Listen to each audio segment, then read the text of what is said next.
Hola, ¿qué tal? Soy Katy Quintero y esto es Entre lo Humano y lo Divino, un podcast hecho con todo el corazón para ustedes, para nuestro crecimiento personal y nuestro acercamiento con Dios a través de esas pequeñas prácticas que usted y yo podemos hacer en nuestro día a día. ¿Para qué? Para tener una fe cada vez más vibrante y verdadero gozo en nuestros corazones. Bienvenidos una vez más a este espacio.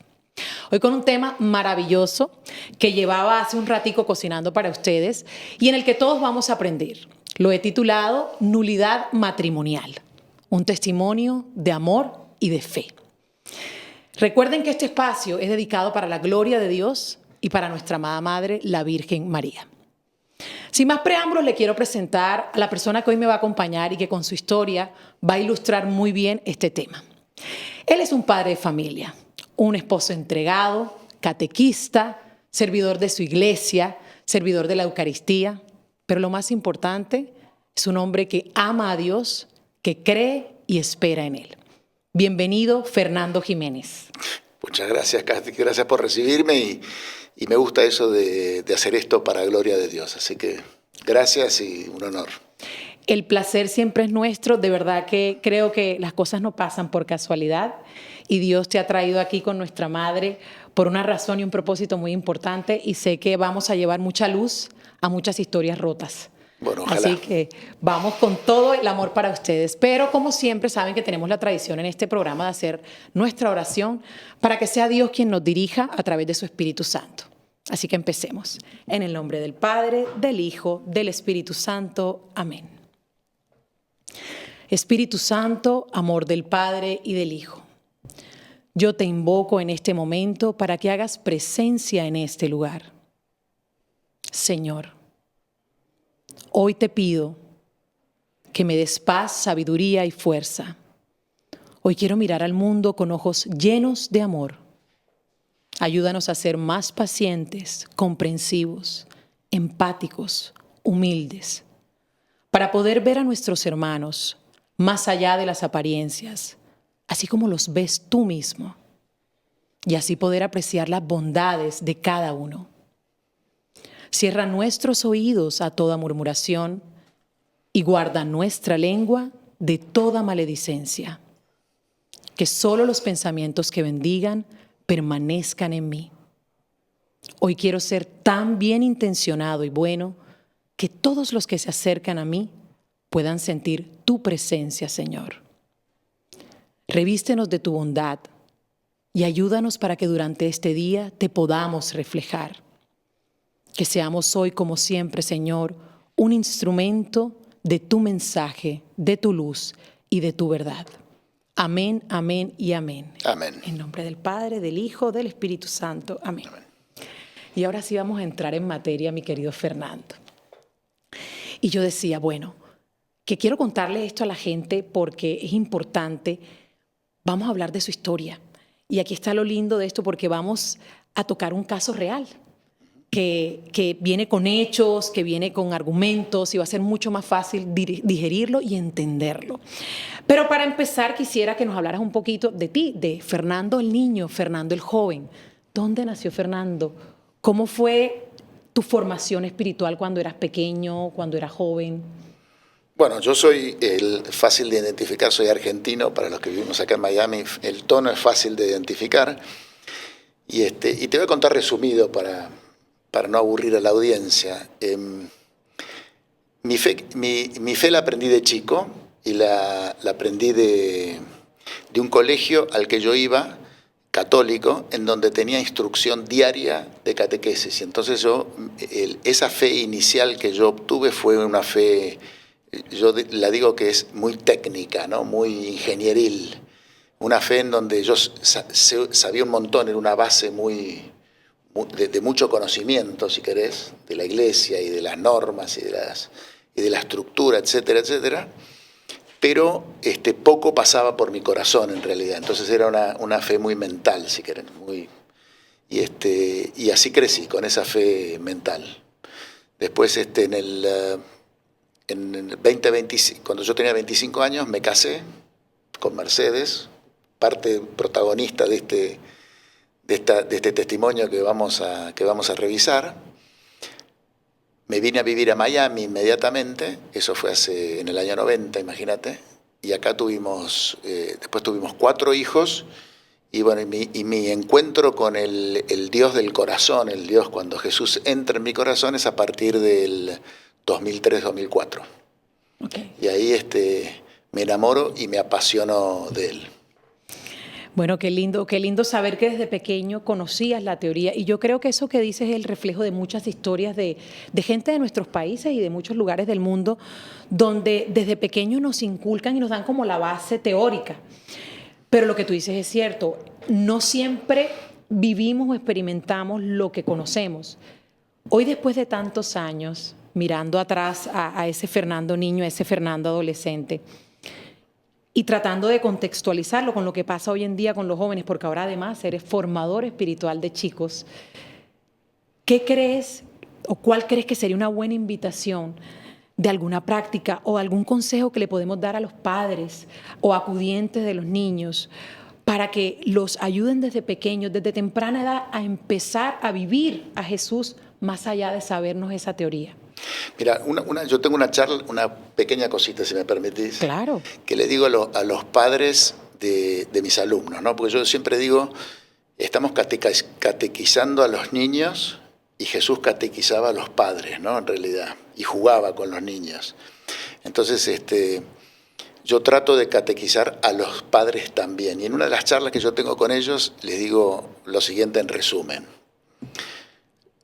Los niños, cuando van creciendo, tienen 4 columnas muy importantes, principales, ¿no? Una que es la de cultivar la mente, porque somos mente. La segunda es cultivar la parte física. La tercera es la parte social. Y la cuarta es la parte espiritual. Para la mente, los mandamos al colegio y no hay ninguna duda que van a ir al colegio. Se levanta a la mañana, el chico dice no quiero ir al colegio y van al colegio igual. La parte física, en general los hacemos hacer deporte, los hacemos cuando se enferman, los llevamos al médico, los cuidamos cuando están mal. La tercera, la parte social, los hacemos intervenir los hacemos convivir con las familias, con los primos, con los tíos, los abuelos, y además cultivamos la parte social a través del colegio y el deporte. Así que también esas 3 las tenemos tremendamente ejercitadas, trabajadas. Y cuando yo les hablo de la parte espiritual, les digo, ustedes padres me mandan a mí, Fernando Jiménez, que pobre iglesia me tiene a mí de catequista, y les digo 1 hora y media a la semana, y con eso a veces pretendemos darle una estructura a esta columna grande, y la verdad es que es poca. Entonces tenemos que hacer más por los niños, y tenemos que hacer más en casa, y tenemos que hacer más por ellos por el fin de semana. Tenemos que hacer más. Porque llegan a los 20, 22, 23 años, como llegué yo, y nos alejamos de la iglesia. Y si nos alejamos de la iglesia y no tenemos una raíz fuerte, a veces no volvemos más, ¿no? Es un poco... Pero una bueno, realidad. Y siendo la columna más importante en realidad. Si nosotros cultiváramos esa columna, las otras 3 empiezan a trabajar mucho mejor. Integridad, trabajar de manera integral todas Totalmente. esas.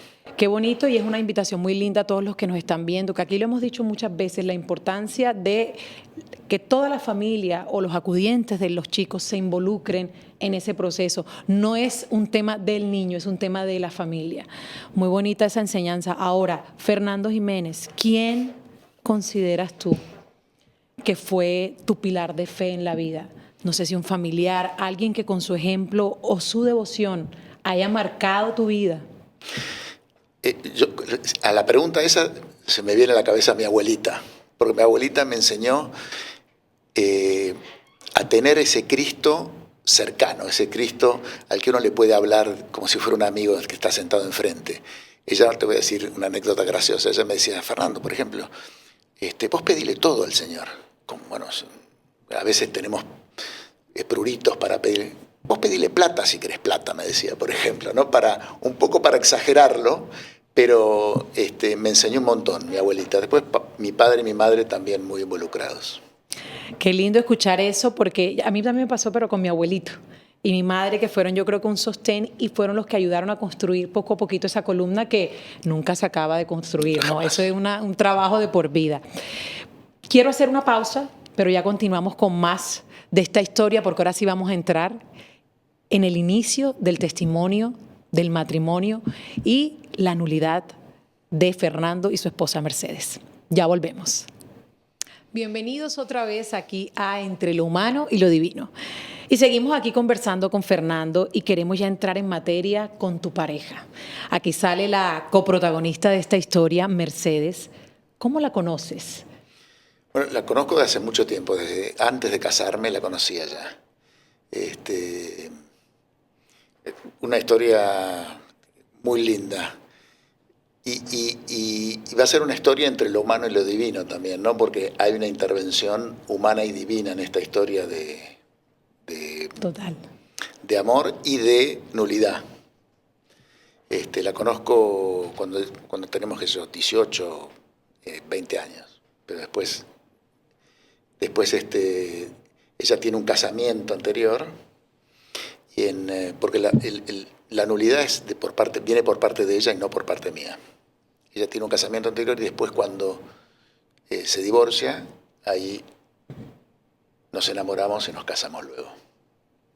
Ok, y una pregunta, cuando ya vuelves a reencontrarte, porque ya la conocías, como nos dices, y empiezan este noviazgo, ¿tú sabías lo de su matrimonio anterior? ¿No era para ti un motivo de mortificación, digamos, el pensar en esa relación a futuro?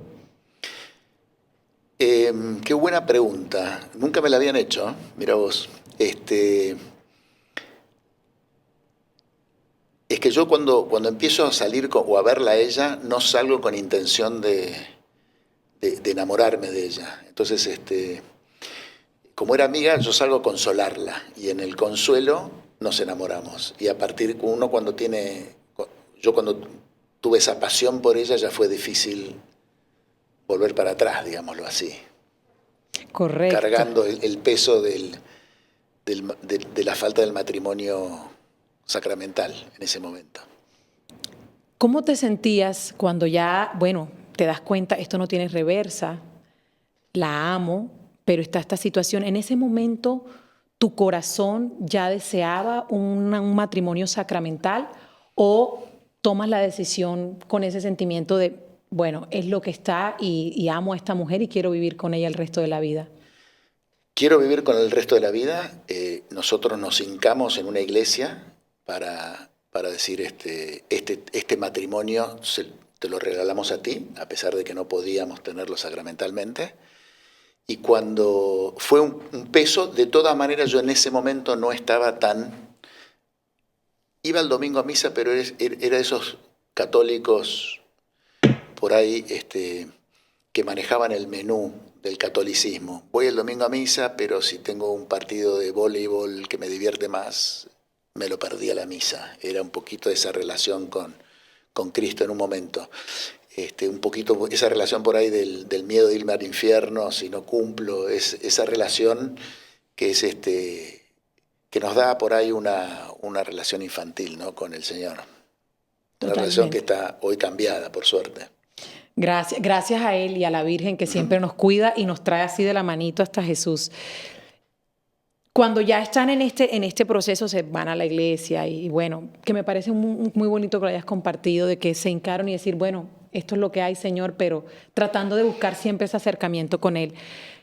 Pero igual pasa un tiempo. ¿Qué sucede en la vida de Fernando para que haya ese switch y se despierte en tu corazón ese fuego ardiente de querer tener la bendición de Él? Porque inicialmente no era como tan tu prioridad, digámoslo así.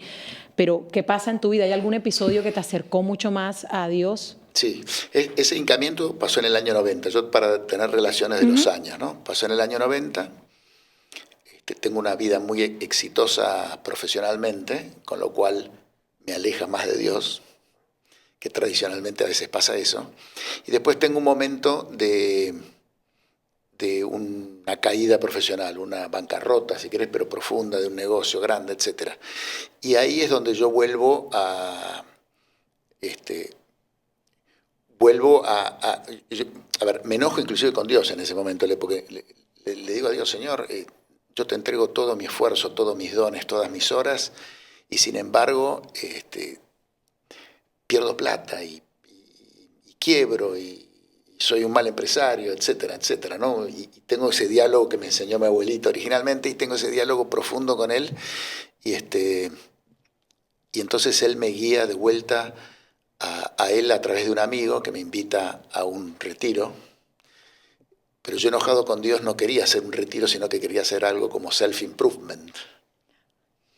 Y me engañó y me llevó a un retiro. Entonces, a pesar de que me quise ir durante el fin de semana, me quedé y Jesús tocó mi corazón en ese retiro un poquito nomás, pero apenitas, así como si fuera en la distancia lo vi a Jesús.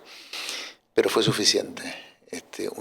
Lo vi a Jesús lejos y me fui acercando y me fui apasionando y lo fui queriendo y lo fui conociendo, me fui enamorando y amándolo, así que fue, a través del tiempo es una relación intensa con él, así que es un cariño muy especial que le tengo y me tiene.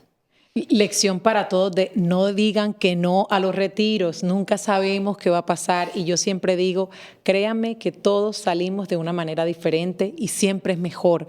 Un día vino y te cuento una anécdota, un invitado aquí muy querido, Mateo, y me dijo algo muy especial. Yo no salí del retiro con una hoguera acá en el corazón, era una chispita. Exactamente. Pero fue tan poderosa que logró transformar toda mi vida. Y yo creo que eso le pasa a mucha gente así como a ti y qué lindo es escuchar esa pequeña chispita y hacerle atención. Bueno, y en esa transformación, porque el Señor no está en el negocio del cambio, Él está en el negocio de la transformación. Y en esa transformación había una piedra en mi camino, ¿no? Porque cuando me reencuentro con el Señor y me apasiono y empiezo a querer activar mi vida de fe católica más activa, me encuentro con la piedra del no estoy casado por la iglesia. Y es una piedra que cargué y entonces empecé a tratar de solucionarlo, pero no era yo el que tenía que solucionarlo, era mi esposa, era Mercedes quien tenía que hacerlo, ¿no? Porque ella era la que tenía el sacramento. Yo era soltero, yo era soltero, vos eras casada. Y una pregunta de eso, Fernando, cuando ya estás con ese deseo y dices, no, definitivamente lo tengo que resolver, me imagino que vas, le cuentas a ella cómo reacciona, o sea, le gusta la idea en un inicio, decir, bueno, vamos a hacerlo para lograr este matrimonio. ¿Cuál fue su reacción cuando se lo pides? Bueno, ella siempre tuvo fe, ella fue un colegio de monjas, siempre tuvo fe, teníamos fe pareja, digámoslo así. Y después, entonces, yo empiezo a decirle, bueno, vayamos por el proceso de nulidad, que además yo lo conocía muy bien porque mi padre, yo lo había vivido de chico porque mi padre fue por ese proceso, un proceso en ese momento súper engorroso, y si querés después hablamos de eso. Y entonces yo la invito a que empiece su proceso. Y en esa invitación yo soy más activo que ella, esa es la realidad. Entonces yo voy a ver al padre y le digo, padre, quiero hacer la nulidad matrimonial. Bueno, pero es tu esposa, bueno, pero deme los papeles a mí. Y entonces me dan los papeles a mí. Yo cargo una carpeta en mi oficina. La primera carpeta de todas las cosas que yo tengo que hacer siempre fue esa, ¿no? Y decía nulidad matrimonial. Y ahí tenía los papeles que ella necesitaba presentar para iniciar el proceso. Y los iba cambiando a medida que iban cambiando ¿no? Porque al año cambiaba el papelito, la forma, entonces ponía la forma nueva y sacaba la vieja, ¿no? Y la incentivaba a ella para que lo hiciera. Tardamos muchos años, pero un día lo inició. ¿Qué tantos años, Fernando, en esa espera con esa carpetita en el escritorio? Y deben haber sido 5 años, 6 años. O sea, ella inició el proceso en el año 18. Un proceso en el año 18, y decime cómo querés que te lo cuente, si querés te lo cuento un poquito más en detalle, qué pasa por el alma o cómo querés que... Eso era justamente lo que te quería preguntar, porque es lo que se me viene a la mente. Yo digo, si yo fuera Fernando y estuviera en sus zapatos, viendo todos los días en ese escritorio eso que para mí es prioridad, pero quizás para ella, y no por malo, sino porque quizás no sentía en ese momento el fuego para decir hago esto, o el impulso, porque tampoco debe ser fácil entrar en el proceso. ¿Qué es lo que te motivó a seguir guardando la carpeta en tantos años y no tirar la toalla?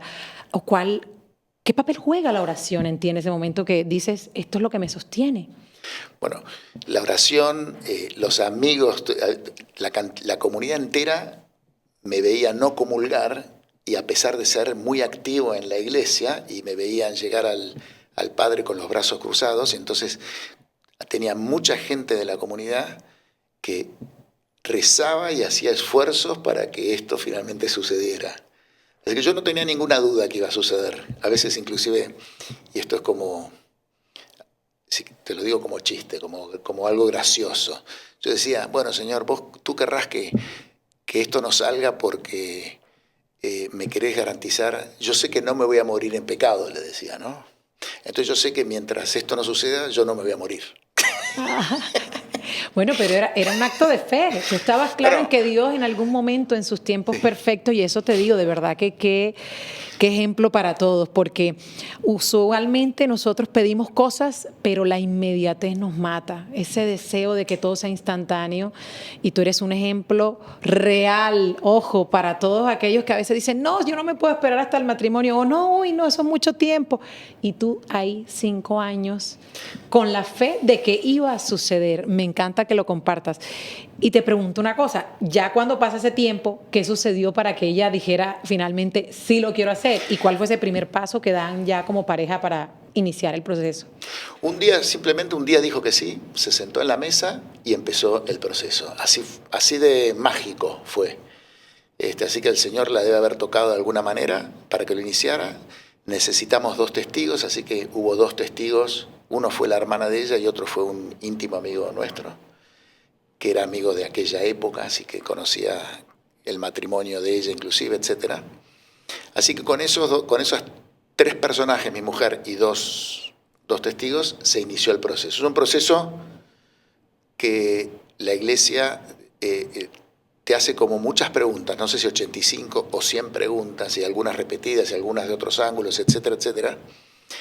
Y es un proceso que puede ser de mucha introspección, de mucho recuerdo, de revolver a veces algunas miserias, algunos episodios no tan gratos, etcétera. Puede ser un proceso medio doloroso, por eso a veces tenemos ese temor de iniciarlo, a veces doloroso con la otra parte en el matrimonio, a veces doloroso con los hijos, a veces... Pero sin embargo, es el outcome, el resultado de eso es tan gratificante que a cualquiera que me esté escuchando y esté dudando, que por favor no lo dude, digamos, y me abro para que el que quiera llamarme, yo soy un gran promotor. Perfecto, eso. Ya aquí tienen los contactos de nuestro canal, así que se pueden acercar, nos pueden escribir siempre y así pueden contactar a Fernando, que los puede guiar con todo el amor. Ahora, que me parece muy lindo que le expliquemos a la audiencia, porque hay mucho desconocimiento. Yo siempre hago mi tarea, Fernando, y me tomo el tiempo de preguntarle a varias personas antes de venir a los programas, cuando es así algo informativo, porque quiero aclarar dudas. Y, por ejemplo, la gente me decía, ¿qué es lo que hago? Y alguien me respondió, no, llenas un formulario. Otro me dijo, no, eso tú tienes que mandar algo al Vaticano. En fin, muchas opiniones. Tú acá nos hablas de algo importante para que la gente lo entienda. Hay que empezar un proceso teniendo 2 testigos. Obviamente que las partes involucradas quieran aquí participar porque saben que van a tener que ser, digamos, evaluadas o cuestionadas. El primer paso, ¿hacia dónde se deben dirigirse? ¿A la arquidiócesis? ¿A dónde para ubicarnos? No, el párroco. El párroco. El párroco tuyo es a donde tienes que ir. El párroco, si él mismo no ayuda a las parejas, generalmente tiene o al vicario o a alguien en particular que te va a dar una gran mano, va a ser la persona que te va a guiar. ¿Hay se necesita algún abogado en este tipo de procesos o lo puedes hacer directamente con la persona encargada de tu parroquia que te ayude? El párroco en general es el mejor abogado. Sin embargo, hay gente que te ayuda, hay gente que te puede ayudar. Pero el proceso se ha simplificado un montón, es mucho más simple. Es un proceso honesto, ¿no? O sea, tiene que venir desde la honestidad. No tiene que ser un proceso de cómo voy a engañar a la iglesia para que me declaren nulo mi matrimonio. Ese no tiene que ser el evento, tiene que ser... Y la iglesia es muy sabia. Entonces, el proceso es muy simple. Párroco es la persona indicada, el párroco te va a dar un formulario que hay que llenar, hay que pagar unos pesos insignificante para lo que mi padre recuerdo que pagaba en su momento. Y después el cuestionario es la parte más importante y más tediosa. Y más profunda, ¿no? Ese cuestionario yo se los recomiendo llenarlo y completarlo en un santísimo. se simplifica horrores, porque el Señor está escribiéndolo contigo, estás dialogando con Él mientras lo escribes y recuerdas. Y a partir de ahí se presentan los testimonios los cuestionarios, y la iglesia hace su camino. Y a partir de ahí, si necesitaran algo, te contactarían. Siempre va a haber contacto con la otra parte, ¿no? O sea, yo no lo puedo iniciar solo. La otra parte tiene que estar involucrada de alguna manera. Ya sea diciendo, no me voy a involucrar, y entonces lo seguimos solo, o me voy a involucrar y entonces se involucra. Estamos hablando de las exparejas en este caso. Exacto. Si yo iniciara el proceso, la otra parte tiene que estar involucrada siempre. Ok. O sea, tiene que haber, hay veces que dicen, bueno, se perdió, desapareció, no sea de él hace 30 años, hay que buscarlo. Hay que hacer lo imposible para encontrarlo. Bueno, en conclusión, yo creo que lo que estás diciendo simplifica mucho la situación para aquellos que tienen desconocimiento como yo, que tampoco sé mucho del tema. O sea, acercarnos al párroco es lo más fácil. Sí, Ir a la iglesia cercana de casa y hablar con él, presentarle su caso. Obviamente, tienen que haber unas condiciones, tienen que haber unos argumentos. Alguien, mientras hacía mi proceso de investigación, me decía algo muy importante. Katy, no se trata de anular el sacramento. Lo que hay es que encontrar esos argumentos que demuestren que cuando se llevó a cabo este evento no tuvo validez por ciertas condiciones, que pueden ser muchas. Para dar un ejemplo, podríamos decir que una persona que quizás fue forzada a casarse o que se casó por un motivo que no era necesariamente el amor, podría tener un argumento válido para buscar esa nulidad. Sí, hay 16, creo que, si no mal no recuerdo, hay 16 circunstancias en donde el sacramento no se produjo. Y vos bien dijiste, ¿viste? Yo hablo de nulidad y no hablo de anular. Porque el matrimonio no se puede anular. Lo que se puede es declarar nulo, que nunca existió. Entonces, inclusive yo te diría, si me permitís corregir, porque por ahí la percepción queda equivocada. Nosotros tenemos que contestar las preguntas. Es todo lo que tenemos que hacer. Ni siquiera yo me atrevería a hacer investigación de cuáles son los argumentos por los cuales yo me quiero presentar para que me anulen. No. Si tú respondes las preguntas desde el corazón, una vez que se lo presenta la iglesia, que es sabia y si hay, y además si hay un motivo de nulidad, lo va a encontrar. Porque no es a diferencia de un juicio penal o civil, correcto, yo no tengo que ir con mis argumentos. Yo tengo que desnudarme. Yo me desnudo a la iglesia y la iglesia me recibe y me dice, Fernando, no hubo sacramento en ese momento. ¿O sí?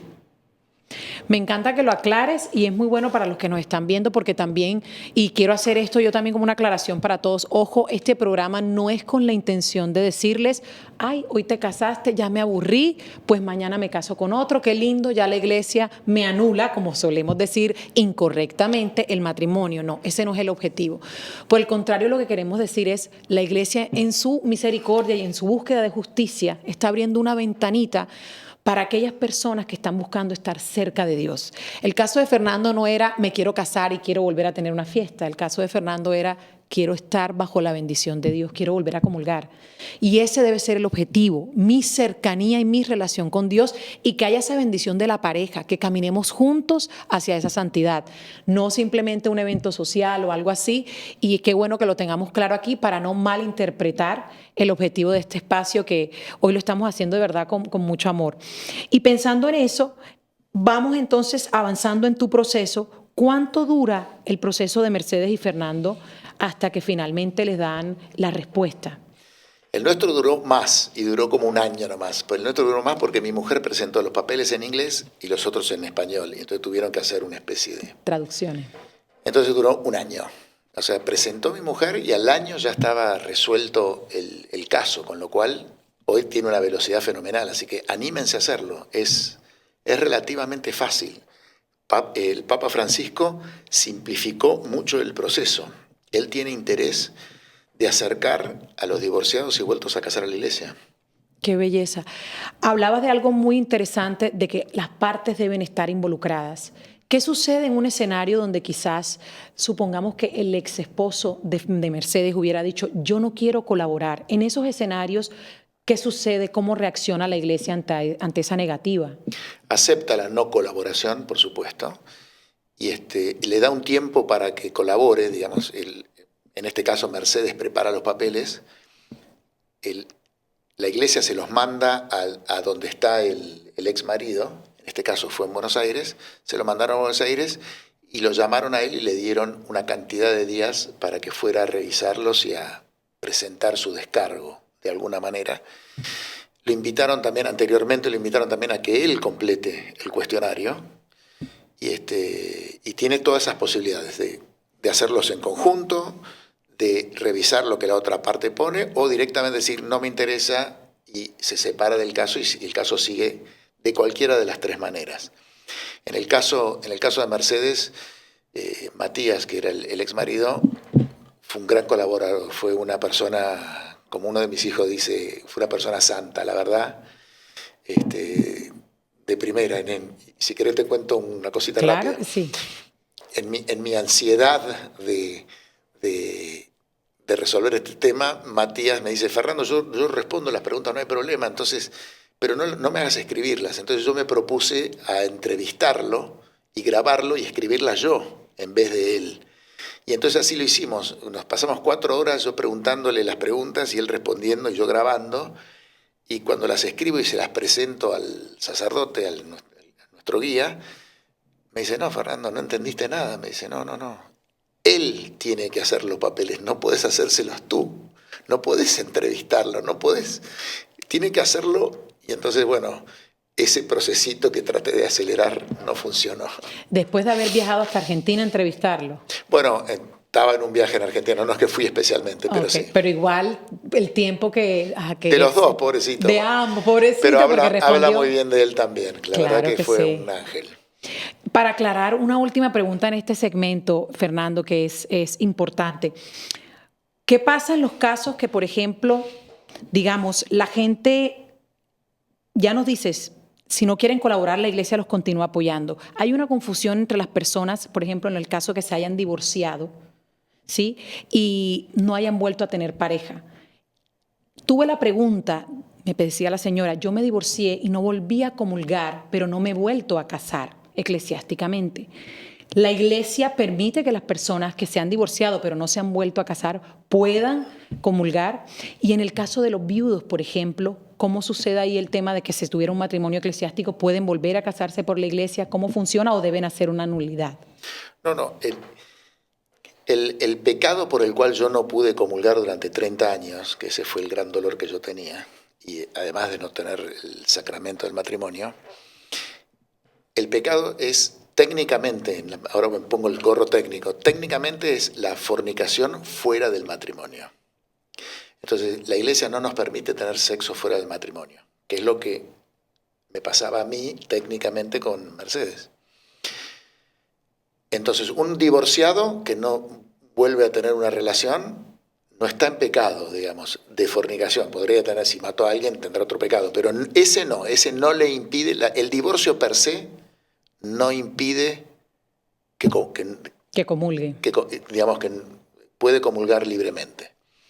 El viudo, por supuesto, el viudo también no hay ninguna duda que puede comulgar libremente y no necesita ir por el proceso de nulidad. El viudo puede volver a casarse y puede hacerlo por la iglesia. Sin hacer el proceso. Sí. Perfecto. Bueno, gracias por esa claridad, porque poco a poco, viste, vamos resolviendo preguntas que, créeme, mucha gente que nos está viendo las tiene, porque yo también he tenido algunas dudas y eso es lo que queremos, que la gente aprenda hoy, que disfruten y que a través de este testimonio tan lindo puedan aprender con nosotros. Vamos a una pausa y ya volvemos con más información en este espacio. Y seguimos con este tema maravilloso, nulidad matrimonial, un testimonio de amor y de fe. Y ahora sí nos vamos a el resultado final. Cuando le responde ya a la iglesia, yo me imagino, ¿cómo reaccionan Mercedes y tú cuando finalmente les dan el veredicto final y les dicen sí se puede hacer? Comenzó la fiesta. Bueno, nos anuncian y entonces empezamos a decir, bueno, y ahora nos tenemos que casar, ¿no? Y planeamos el casamiento, nos anuncian más o menos como en junio.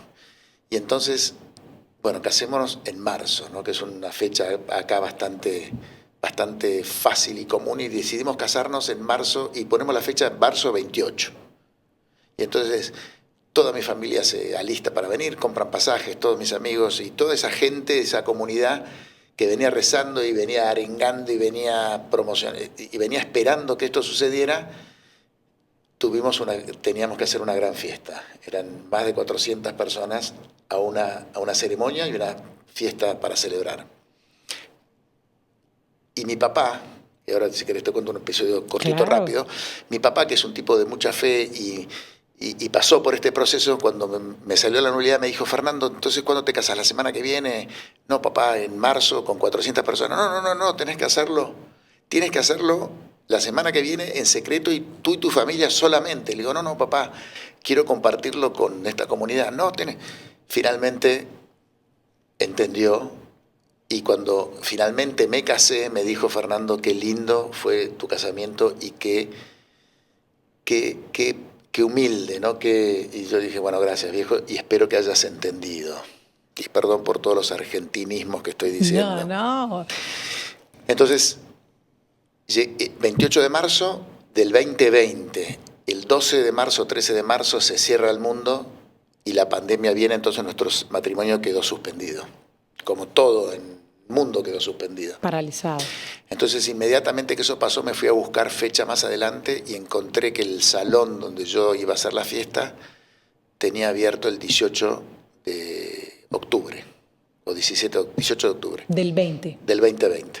Y entonces, bueno, dije, nos casamos ese día. Y la pandemia se fue postergando. Al principio todos creíamos que iba a durar 3 semanas, 4 semanas, y se fue postergando. Y entonces, en vez de hacer una fiesta de 400 personas, tuvimos que hacer una ceremonia de 130, una fiesta de 0 personas, pero lo que hicimos fue una producción de televisión en la ceremonia para que mi familia... Transmisión remoto. Una transmisión, exacto, no sé cómo se llama técnicamente, ¿no? Sí. Pero contratamos un crew de televisión y nos hizo la boda filmada para que la gente en Argentina y en donde fuera, los 450, pudieran verla en directo, y ahí está. Wow, o sea, que quedó fue un impresionado. caos. Pero fíjate, eso es lo que muestra la realidad de la vida, Fernando. Nosotros planeamos, pero al final del día Dios dispone las cosas y sus planes son los que son. Y lo que yo le digo a la gente, somos tan frágiles y tan vulnerables a veces que dudamos y desconfiamos, cuando lo que tenemos que hacer es entregarle y abandonarle todos nuestros deseos a Él, que Él en su momento y en sus formas lo hará.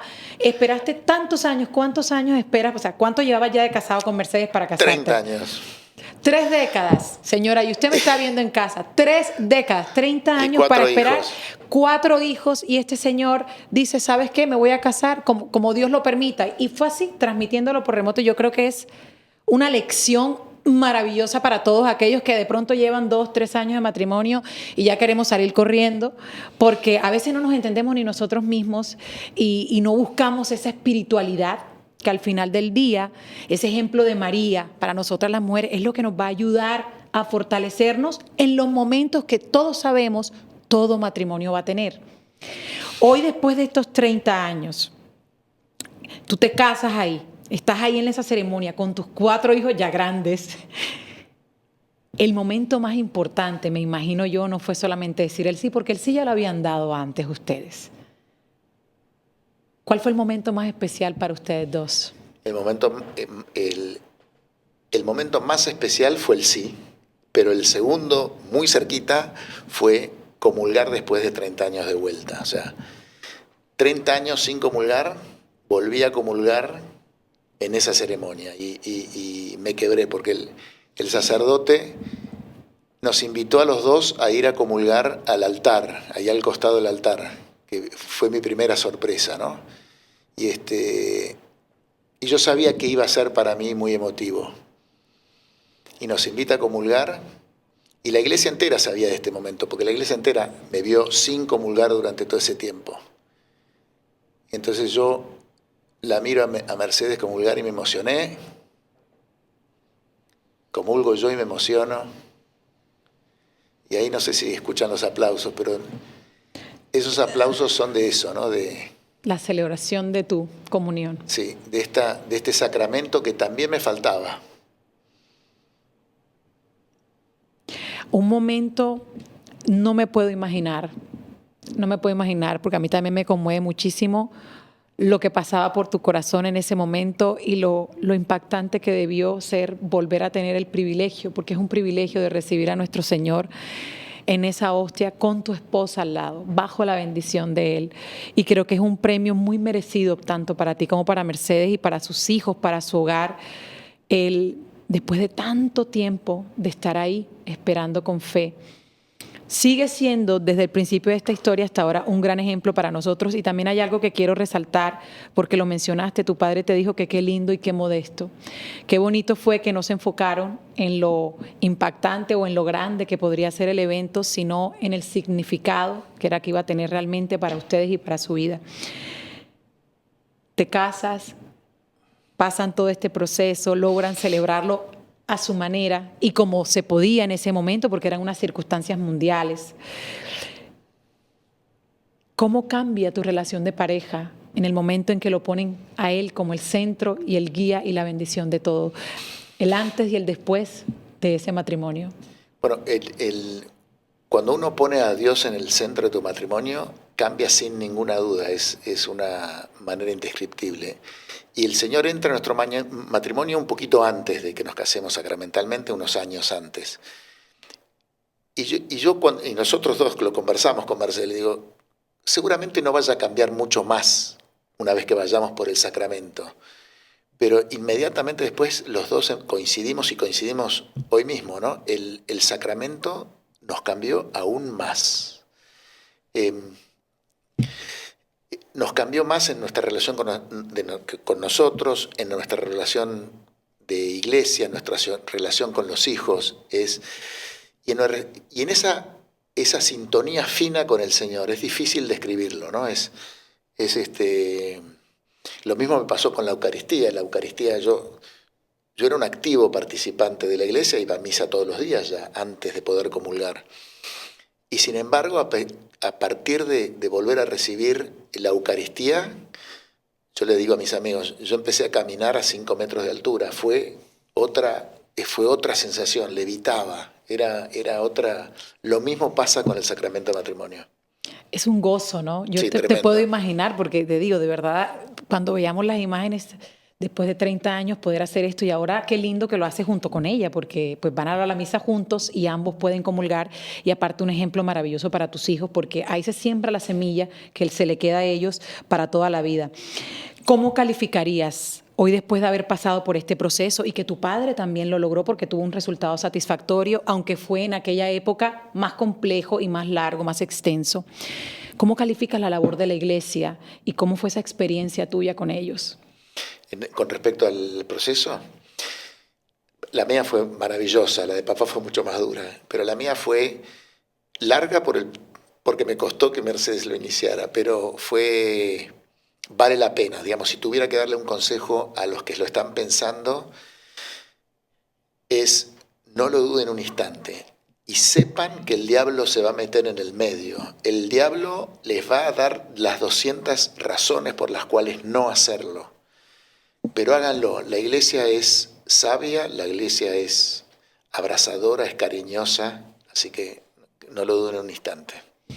Una linda invitación para ir llegando al final de este programa, y quiero terminar con un versículo de la Biblia muy hermoso, 1 Corintios 13, versículo 7, que dice: el amor todo lo supera, y es que el verdadero amor todo lo aguanta, todo lo soporta y espera el momento indicado, y tu amor es un amor verdadero. Y esa bendición que tú recibiste no fue más que el resultado de un regalo de Dios para ustedes, muy, muy merecido. Te doy las gracias de todo corazón, y le quiero decir a todos los que nos estaban viendo, este programa venía con un inicio y un objetivo muy informativo, muy estructurado, muy catequesis como nosotros, Pero al escuchar y tener esa conversación tan maravillosa con Fernando de su testimonio, yo dije, no, aquí les vamos a hablar del tema, pero a través de una historia y de una historia real, porque muchos a veces dudamos de hacer las cosas y no las hacemos hasta que no vemos que hay alguien allá afuera que ha pasado por cosas peores, ha tenido que esperar mucho más tiempo, pero su fe ha estado ahí intacta. Quiero hacer un reconocimiento muy hermoso también a nuestra Iglesia Católica por abrir esa ventanita de oportunidad que muchos no conocen, así que si usted tiene la duda, si tiene la inquietud de pronto que su caso podría obtener un buen resultado de este proceso, acérquese. Lo más importante es esa inquietud que usted tenga en su corazón de estar más cerca de Dios. La Iglesia, en su justicia y su misericordia, va a tratar de ayudarlos y va también a buscar esa cercanía y ese crecimiento espiritual para esas personas que necesitan volver a sus caminos, a ese camino de santidad que todos al final del día queremos. Como les digo siempre, recuerden que aunque lo engañoso es atractivo, siempre será mejor elegir lo correcto. Fernando Jiménez, queda abierta la puerta de esta casa para que vuelvas a acompañarme aquí con la Virgen a ilustrarnos con tu sabiduría. Gracias de corazón por estar aquí. No, a ti, gracias. Fue un programa muy ameno. Te agradezco mucho, me hiciste sentir muy bien y muy fácil charlar contigo. No, aquí siempre las puertas abiertas para ti. Un placer acompañarlos y nos vemos en un próximo episodio.